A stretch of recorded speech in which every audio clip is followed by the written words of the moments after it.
Boa noite, tudo bem? Professor Murilo falando. Vamos para mais um encontro virtual da disciplina de estágio curricular obrigatório em atividades de academia. Nosso 8º encontro, ok? Então vamos lá. Seja bem-vindo, Seco. Só, por favor, me confirma se o som está bom, tudo certo? Me ouve bem?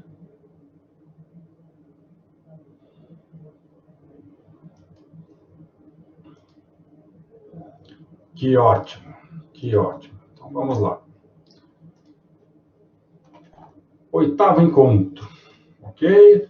Só para reforçar, nossa aula ficará disponível, né, dentro do AVA de vocês para quaisquer necessidades aí para assistir novamente. Vocês podem encontrá-la lá dentro do AVA, dentro de no máximo 48 horas, muito provavelmente amanhã de manhã eu já consiga postá-la. Legal? Então vamos lá, calendário. Hoje, dia 20 de novembro, temos o nosso encontro virtual, ok? Para nos localizarmos. Esse encontro virtual é um dos últimos do semestre, na verdade, esse é o último da disciplina de estágio em academia, e a gente tratará das orientações finais para a elaboração da atividade N5, que é o portfólio final. Legal? Reforçando que nós temos um prazo para que vocês entreguem a N5 até dia 29 de novembro. Ok? Então, muita atenção com este prazo. Passamos por todas as Ns, como já foi abordado, ok? Deixo apenas uma atenção especial às fichas e os documentos que vocês precisam manter em ordem, tá? Especialmente as fichas de avaliação e ficha de frequência, ok? Então, vamos lá. Conteúdo, basicamente, a gente trata da N5, portfólio final, okay? Que vale, de acordo com o sistema de avaliação, 4,5 pontos. Okay? Lembrando que, para ser aprovado nesta disciplina, é necessário que vocês somem todas as N's da etapa de musculação com todas as N's da etapa de ginástica, que só inicia no próximo semestre, e dividam por 2, aí vocês têm a média, legal? E esta média precisa ser igual ou superior a 6, tá? Para que vocês sejam aprovados.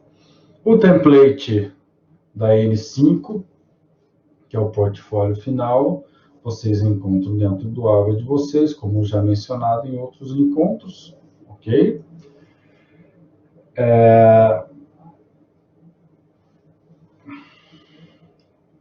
Alguma dúvida, Seco?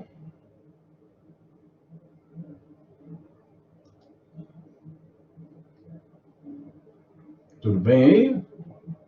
Você ergueu a mão?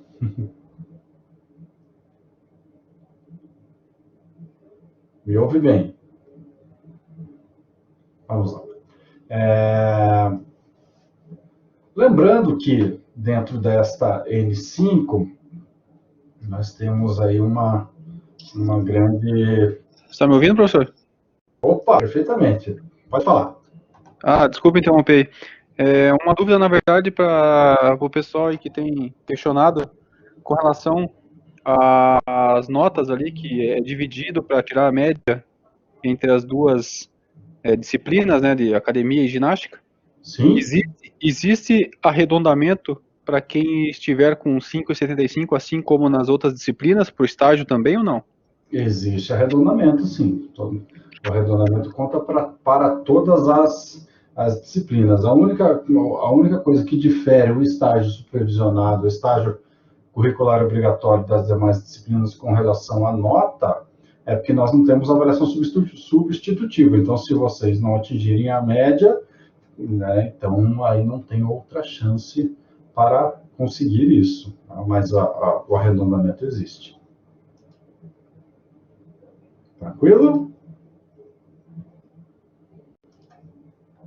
Ótimo. Então tá, eu ainda repito esse slide, tá, com essa pergunta que é como fundamentar um programa de treinamento, okay? Porque, de fato, ela é bem importante, uma vez que neste portfólio final, que nós temos três etapas, vocês precisam realmente ter esta noção de como fundamentar um programa de treinamento. Tá? Eu logo abro de novo para vocês, né, o template, para que a gente faça uma análise mais detalhada, mas eu queria bater um pouquinho mais nessa tecla, uma vez que no desenvolvimento do portfólio final, tá, nós temos uma etapa muito importante, que é onde vocês vão justificar, tá, vão justificar as prescrições, ou a prescrição, na verdade, do exercício do programa de musculação que vocês fizeram na M4, ok? Então, o que é justificar? O que é fundamentar? Tá? Vocês precisam encontrar artigos, referências que justifiquem o porquê vocês escolheram, por exemplo, 3 séries de 8 a 12 repetições, ou 3 séries de 8 repetições, tá? Com 1 minuto de intervalo, com 70% de uma repetição máxima, para atingir o objetivo de hipertrofia muscular. Então, isso é fundamental no programa de treinamento. Então, lá na descrição, lá no desenvolvimento, vocês devem justificar o aluno que tinha como objetivo o aumento da massa muscular, o nível do aluno era intermediário, então foi optado em prescrever 3 séries por exercício, tá, por grupo muscular, com 12 repetições, um percentual de 60%, uma intensidade de 65% de uma repetição máxima, porque o colégio americano recomenda isso, ou porque,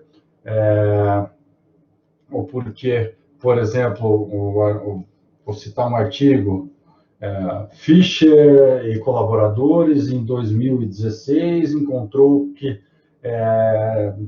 com 65% de uma repetição máxima, exercícios com 3 séries e 12 repetições, conseguiu encontrar um aumento significativo na massa muscular durante 8 semanas. Tá? Então, esse tipo de informação que eu quero. Tá? Esse tipo de informação que é fundamental que vocês coloquem no desenvolvimento, que aí justifica. Justifica, por exemplo, eu prescrevi para este aluno um total de 4 exercícios, com 3 séries cada, tá?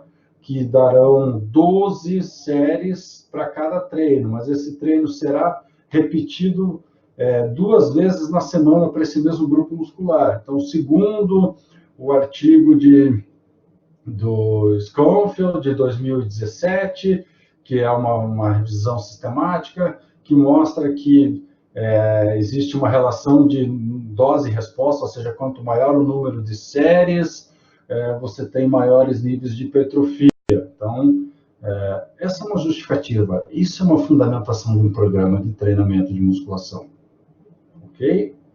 Então, vocês têm algumas informações dentro do e-book que está postado lá dentro do aba de vocês, ok? E vocês têm livre acesso a muitos outros artigos, como, por exemplo, o posicionamento do colégio americano, ele é de acesso livre, no entanto, ele é em inglês, né?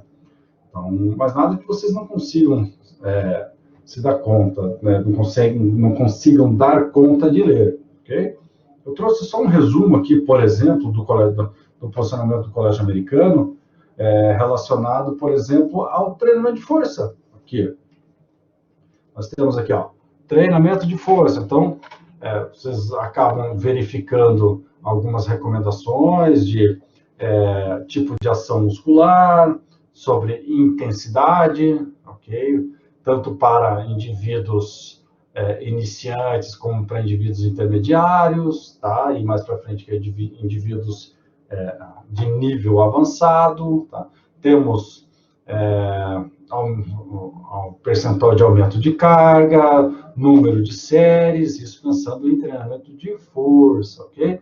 Então, temos várias recomendações dentro do posicionamento do Colégio Americano que já podem ajudá-los, ok? E aqui do ladinho, só para vocês darem uma olhada, nós temos o tipo de evidência, uma graduação do tipo de evidência científica que o Colégio Americano costuma colocar. Por exemplo, a evidência A é a evidência mais confiável que existe, ok? Então, foram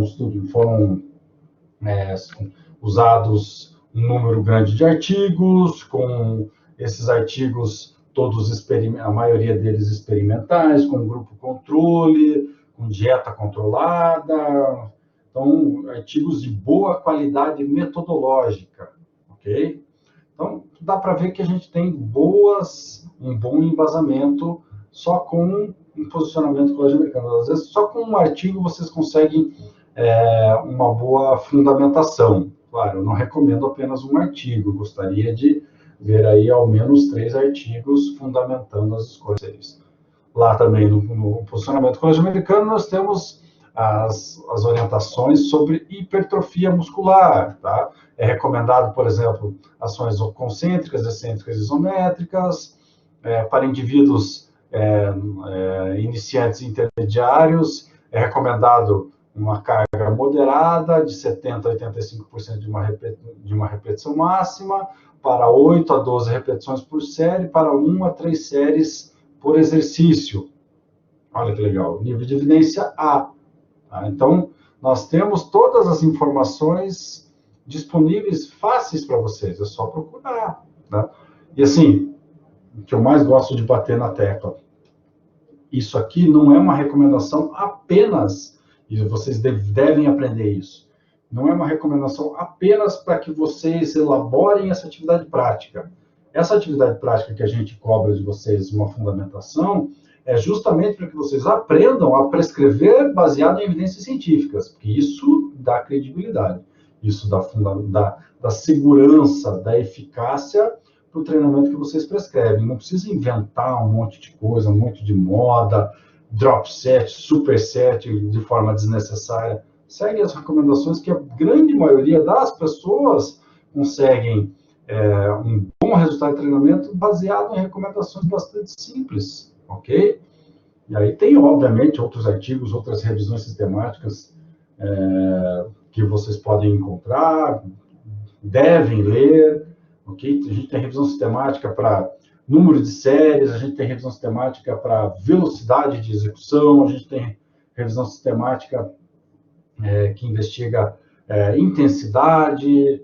Tem uma série de revisões aí que, apesar da nossa área engatinhar um pouquinho, mas que elas já dão um norte bem interessante para uma prescrição de qualidade. Ok?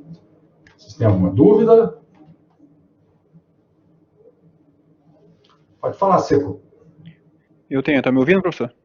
Perfeitamente. Olha só, eu fiz um curso até recentemente com relação a métodos de treinamento de musculação, até para atender aquelas horas complementares que a gente precisa cumprir. Uhum. E uma dos métodos que eu estudei foi um time efficient, que ele é um método que foi ensinado e muito utilizado para quem visa resultados com pouco tempo de treinamento.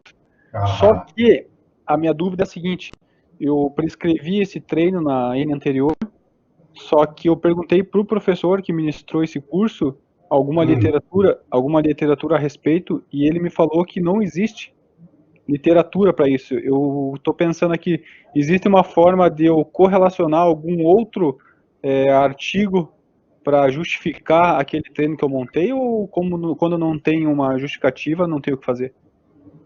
Não, assim, O que você pode fazer para tentar justificar é realmente procurar algum artigo semelhante, ok? Por exemplo, a gente pode entender um time efficient, um treino onde você tem um número reduzido de séries, tá? Mas que levem sempre até a falha muscular. Daí teve uma turminha aí dentro da literatura que resolveu indicar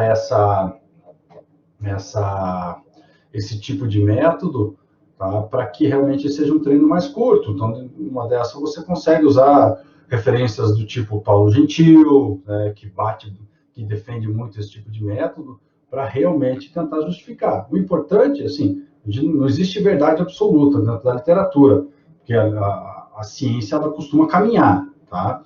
Então, você pode propor métodos desde que alguém já tenha testado alguma coisa nesse sentido. O que não dá é para defender com unhas e dentes, dizer que isso é muito melhor que os outros, porque cada caso é um caso, tá? E vai depender muito do seu aluno, do nível, principalmente, do seu aluno, né? Porque uma das grandes verdades, isso sim é uma grande verdade, é que indivíduos iniciantes respondem muito facilmente. Então, não precisa de grandes volumes, grandes intensidades, tanto que se você olhar nas recomendações do Colégio Americano, nós temos de 1 a 3 séries por exercício, já podendo alcançar um certo nível de hipertrofia. Obviamente, à medida que o aluno vai treinando, você deve incluir um pouquinho, aumentar o volume, aumentar a intensidade, algo nesse sentido, ok? Mas busca aí alguma coisa parecida que já é suficiente. Beleza?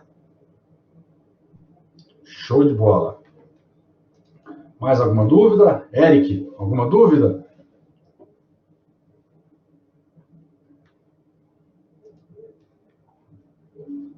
Tudo certo aí, Eric? Show de bola. Então, vamos lá agora eu vou detalhar um pouquinho mais, gente, o template, ok? Vai ficar um pouquinho mais fácil de demonstrar. Ele já aparece aí para vocês. Aí, então, aqui a gente tem o template do portfólio final, tá? É muito importante que vocês sigam o template, ok? Ele está aqui justamente com um modelo que facilita a vida, tá? Tanto em termos de entender o que precisa ser feito, quanto em termos de formatação do trabalho, ok? Se vocês simplesmente substituírem os dados que estão descritos no template, já começa a ficar fácil de vocês manterem uma boa formatação. Então, viu como fica bem tranquilo, legal? Vamos lá para a parte que mais nos interessa. Tá? Essa N5, que é o portfólio final, ele tem basicamente 3 partes: introdução, desenvolvimento e conclusão. Obviamente tem a parte dos documentos que eu já vou comentar, tá? Mas é muito importante que vocês entendam o que deve constar em cada uma das partes, porque no outro estágio eu verifiquei que houve uma certa dificuldade em entender o que precisava ser descrito, ok? Então, vamos insistir em explicar um pouquinho mais para vocês. Vamos lá, introdução, tá?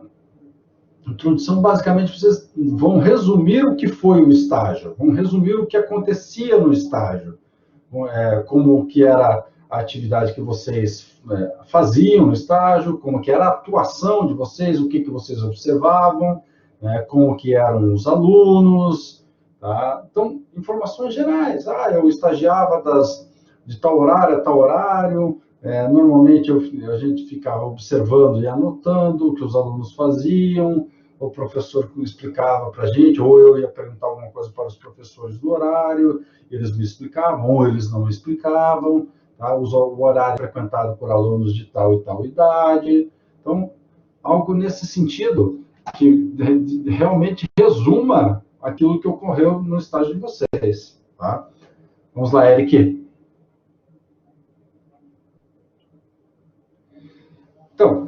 Até vocês podem apagar, tá, os itens, porém eu não recomendo, ok?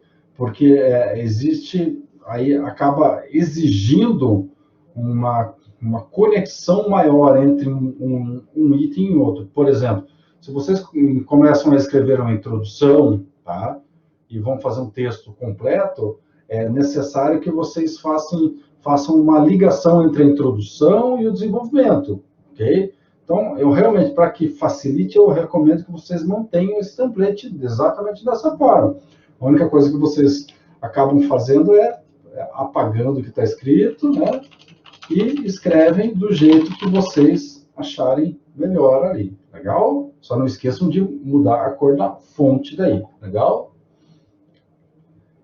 Então, voltando para a introdução, tá? Descrevam o estágio de vocês de uma forma bem simples, não precisa nem referenciar, tá? O estágio acontecia da seguinte forma, né? Os alunos pareciam, na maioria das vezes, avançados, o professor atendia bem, enfim, coisas que vocês observaram, legal? Vocês têm até uma página e meia para descrever tudo aquilo que aconteceu no estágio de vocês, legal? Inclusive, vocês podem até relatar como que era no início, quando vocês começaram a observar, e como foi o processo de observação mais perto do final, aí, que é onde vocês estão quase acabando, legal? E com relação ao desenvolvimento, que aí sim é a parte mais importante, você vai ter que verificar a prescrição que você elaborou, tá?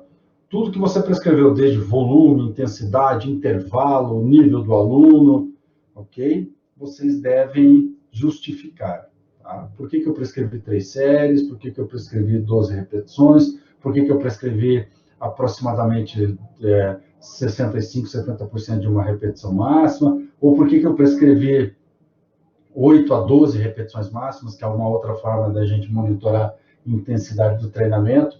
Não sei se vocês, assim, pelo menos têm essa intimidade, porque ou você prescreve com uma faixa de repetição fixa e uma intensidade fixa, ou vocês prescrevem baseado em 8 a 12 repetições máximas, que vai dar mais ou menos 70% de uma repetição máxima, o que significa que você deve chegar em 12 repetições máximas, assim, com muita dificuldade na primeira série. Na segunda, você já não consegue chegar em 12 repetições, vai ficar ali entre 10 repetições. A terceira, 8, 9 repetições, né? Significa chegar na falha em cada repetição, mas dentro dessa faixa de repetições de 8 e 12 repetições, legal? Isso é 8 a 12 RM, 4 a 6 RM, 15 a 20 RM, tá? Então, vocês podem justificar dessa forma, só que precisa sempre encontrar uma literatura para isso, tá? Aí, se vocês, de repente, tiverem muita dificuldade de encontrar algum artigo, eu posso ajudá-los. No entanto, eu já aviso que eu tenho artigos apenas em inglês, tá? Porque, infelizmente, a nossa produção em língua portuguesa não é muito grande, legal? Então, desenvolvimento, justificar tudo que vocês fizeram, tá? Tem que focar lá no treino, tem que focar na anamnese do aluno que vocês elaboraram, que vocês inventaram, ou se é real, para verificar o nível do aluno, né, qual que é o objetivo do aluno, se o treino de vocês foi coerente com o objetivo do aluno, e aí justificar com a literatura para isso. Bem simples, tá? Tem até 2 páginas para vocês fazerem isso, que é bastante coisa, dá para vocês justificarem muito bem. Legal? Dúvidas sobre desenvolvimento?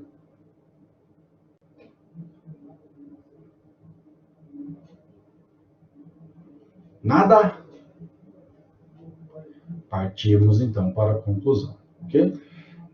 Conclusão é a parte mais pessoal do relatório, tá? Na conclusão, vocês vão relatar quais foram as suas impressões do estágio como um todo. Independente se o estágio foi positivo em alguns momentos e outros negativos, tá? Vocês relatam aí o que vocês aprenderam, tá? O que vocês aprenderam a fazer, o que vocês aprenderam a não fazer, ok? Por exemplo, eu estava corrigindo um trabalho e um aluno, um colega de vocês, relatou que em um determinado momento o professor, para uma aluna, né, nova, uma jovem aluna, que iniciou na academia, o professor de musculação foi ensinar um exercício abdominal e tocou no abdômen da aluna que ficou um pouquinho desconfortável. Esse foi um relato de um colega, né? Então, vocês poderiam, por exemplo, colocar nessa conclusão, eu aprendi que eu devo tomar cuidado com o toque que eu executo no aluno, dependendo do aluno pode ficar desconfortável com isso ou não, então tem que pensar muito bem nesse tipo de situação. Isso pode conter na conclusão, ok? Para aqueles, por exemplo, que já trabalham com musculação ou pretendem, então, vocês podem, por exemplo, levantar outros aspectos. Poxa, eu aprendi como recepcionar um aluno, eu aprendi como que eu devo cumprimentar, me despedir, como que eu devo me movimentar em sala, se eu devo ajudar o aluno a desmontar um peso ou não. Enfim, bem pessoal, né, bem baseado na sua percepção de como foi o estágio supervisionado, né, o estágio curricular obrigatório como um todo, ok? Tá? Obviamente, vocês podem, como eu falei, vocês podem falar dos aspectos positivos e negativos, até devem falar dos negativos, ok? Isso não terá problema, por exemplo, com relação à minha avaliação, vocês relatarem algo que eu não tenha agradado vocês, não tem problema algum, legal? Dúvidas? Tudo certo, Seco? Tudo certo, Eric? Sem dúvidas. Show de bola.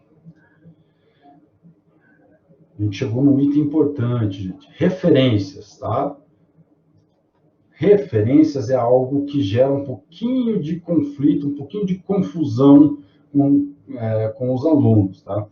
Por quê? Porque existem, além das normas, as normas, elas muitas vezes são um pouquinho mais chatas da gente seguir e tal, mas enfim, nós precisamos seguir sempre as normas da BNT para descrever, tanto para fazer citações, tá? Quanto para escrever as referências. Mas tem algo que é muito importante que vocês devem sempre entender. Todas as citações que eu colocar no meu qualquer trabalho acadêmico, qualquer texto, tudo que eu citar eu preciso referenciar. Ou seja, se eu citei o Gentil 2016 no meu texto, lá nas minhas referências é necessário que eu coloque essa referência completa. Gentil, Paulo, o nome o nome dos demais autores, se assim estiverem, tá? O nome, o título do artigo, o título da revista e por aí afora. Então, é necessário sempre que toda citação que vocês colocarem no texto deve estar referenciada.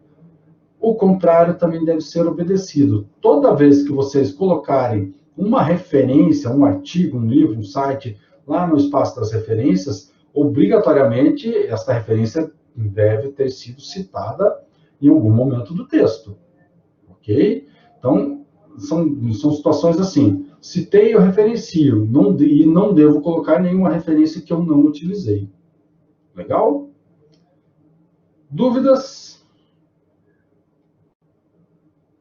Eu tenho, professor. Pois não, manda. Nessa questão de quando a gente cita dentro do texto para depois referenciar lá embaixo,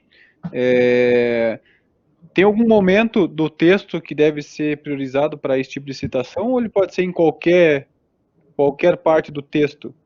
Por exemplo, no início, no fim, no meio, e não existe uma regra para isso. Eu posso colocar em qualquer local do texto, desde que eu cite e referencie lá embaixo. Isso. Assim, regras básicas de boa conduta para citações é assim, nunca inicie uma sentença com uma citação entre parênteses, tá?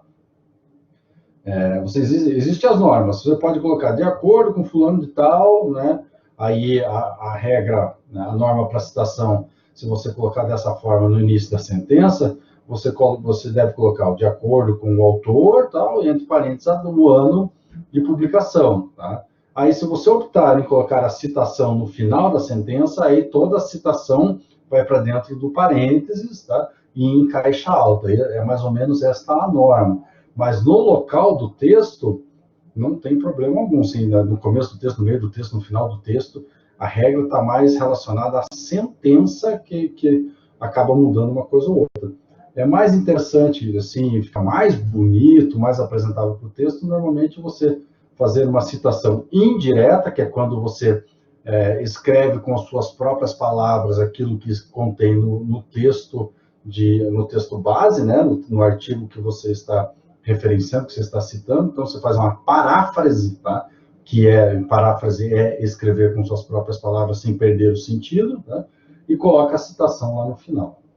Aí fica mais bonito.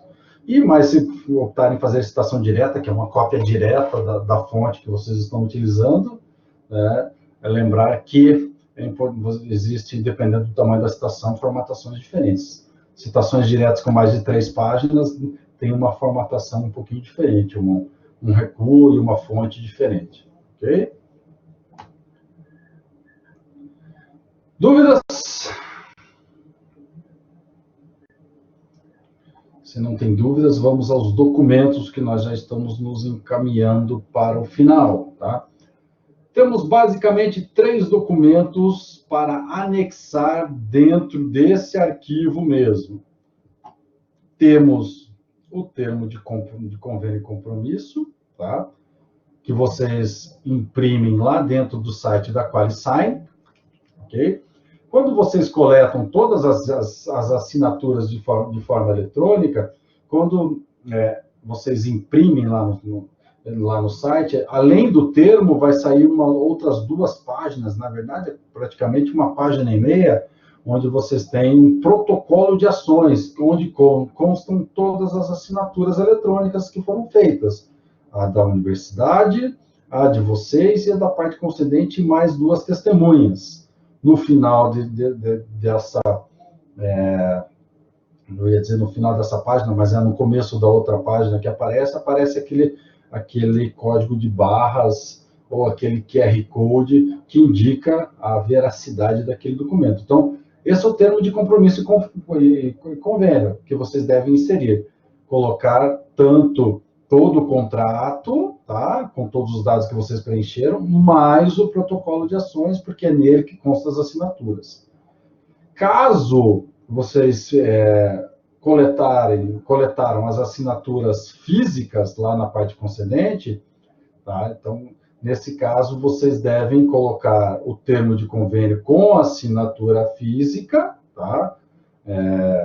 Que provavelmente, na hora de protocolar esse termo, vocês tiveram que digitalizá-lo, então, vocês precisam protocolar esse termo com assinatura física e mais aquele protocolo de ações, tá? Que daí vai ter uma assinatura menos, porque foi feita a assinatura física do contrato, do termo. Legal?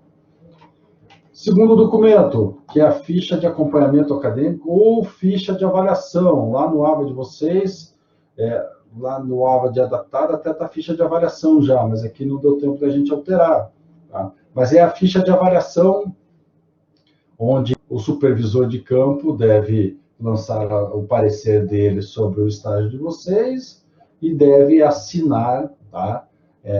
No espaço destinado para as assinaturas. Então, nós temos 2 espaços na ficha de avaliação, um do coordenador, outro do professor supervisor, ok? Então, é necessário que esses 2 espaços estejam assinados. Inclusive, pode ser até a mesma pessoa, caso o coordenador seja o seu supervisor de campo. Não tem problema, tá? Lembrando que a ficha de avaliação ou de acompanhamento também não pode ter nenhum tipo de rasuras. Legal? E, por fim, a ficha de frequência, tá? Que é onde vocês coletaram todas as assinaturas dos dias que vocês estagiaram, tá? Não pode ter nenhum tipo de rasura, nenhum tipo de corretivo, tá? Nenhum amassado, nenhum sujo, nenhum rabisco, nada disso, ok? E lá no final, além das assinaturas, a ficha de frequência deve ter o carimbo da parte concedente, ok? Não pode faltar nenhum desses 3 documentos. Se faltar um desses documentos, vocês vão verificar, provavelmente alguns de vocês já passaram por isso, que eu mantenho uma nota zerada dentro do centro de notas para vocês e avalio da mesma forma o trabalho de vocês, mas peço para vocês, peço que me envie tal documento, né? Quando você me enviar e eu conferir que está tudo certo, eu lanço a nota que vocês tiraram no trabalho, né, no relatório. Legal? Mas não pode faltar nenhum. Até porque, assim, se faltar um documento, no momento quando vocês forem protocolar as fichas e todos esses documentos, se tiver algo de errado, né, vai ser, o estágio de vocês será indeferido, daí vocês acabam não sendo aprovados no estágio curricular. Legal? Dúvidas?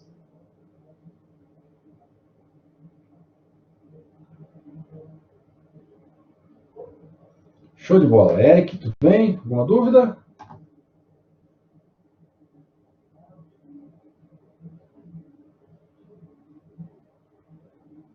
Show de bola. Então, voltamos lá para a nossa apresentação de slides. Ok. Vamos nos encaminhando para a parte final da nossa aula, do nosso encontro virtual. Bom, como todos já sabem, já estão habituados, tá? Nós coletamos sempre a opinião de vocês sobre o estágio, tá? Sobre o encontro virtual do estágio supervisionado. Legal? Então, lembrando só que é importante que vocês sejam sinceros sobre esse encontro virtual, só assim a gente consegue melhorar, tá? Eu vou fazer uma pergunta, vocês respondem com as opções que aparecerem na tela para vocês, legal? Então, vamos lá. Então, qual é o seu nível de satisfação em relação ao formato deste encontro virtual? Tá? Então, deixa eu só...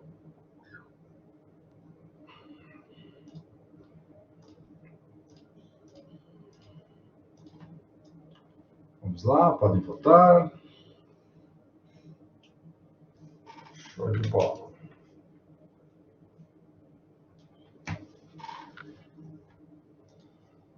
E qual o seu nível de satisfação com relação ao conteúdo deste encontro virtual?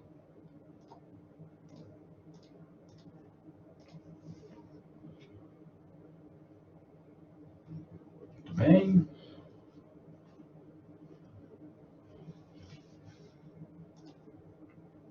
Próxima pergunta. E com relação à condução dos professores tutores nesse encontro virtual, qual é o seu nível de satisfação?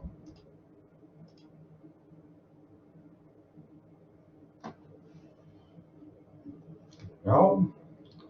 E, por fim, com relação à infraestrutura do encontro virtual, deu para ouvir bem, deu para visualizar bem tudo que foi exposto? Ficou tudo claro?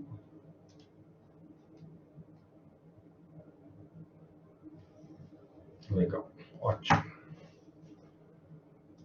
Então, ok. Muito bem, chegamos ao fim deste encontro virtual. Eu agradeço a presença de vocês, Seco, Eric, reforçando que no mais tardar amanhã, no fim do dia, eu lanço este encontro virtual, a gravação deste encontro virtual dentro do Ava de vocês mesmos, lá no item e-book e vídeos. Tá? Então, e aí vocês podem assistir a hora que vocês quiserem, podem pausar, voltar, da forma que vocês acharem mais interessante. Tá? Se tiverem dúvidas, já sabem, fale com o professor tutor, Fórum Tira Dúvidas, eu as respondo o mais rápido possível. Legal? Então, agradeço, lembrando que daqui a pouco nós temos mais um encontro virtual. Legal? Então, um abraço a todos, boa noite, tchau!